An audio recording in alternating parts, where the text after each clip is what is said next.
candle wax, followed by cake, followed by pork pie, and followed by more cake, Madeira cake. And that's how I remember things. It's just a sequence of tastes.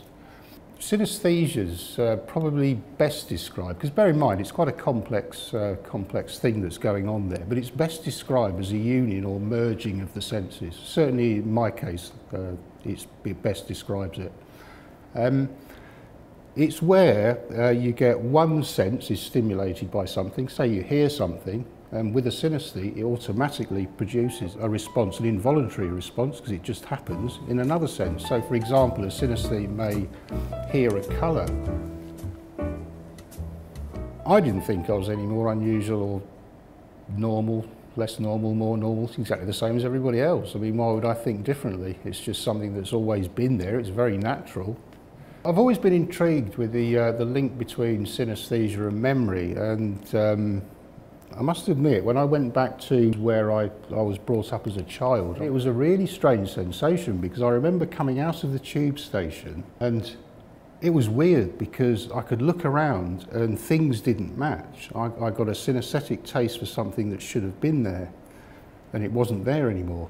To give you an example, I remember standing outside the sweet shop directly opposite the tube station, and I was on a particular spot and I could taste something, but there was nothing there. It was a very strong, tangy, sweet taste.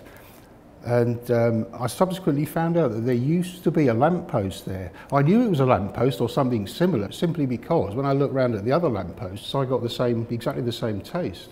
Funnily enough, I mean, I've had synesthesias for as long as I can remember, but I've never actually noticed, or at least taken notice of these weird mismatches, because that's exactly what it is. It's like looking at a picture and then an overlay, but they're tastes, and there's something on one that isn't on the other. The thing that I find the most fascinating about synesthesia is it's made me realise that people are obviously different. They're obviously very, very different, but they're different on a very basic level, because 10 people can look at an object, 10 people can look at a green apple and get 10 different perceptions from it, and 10 totally different ones. It just shows me that everybody looks at things in a different way.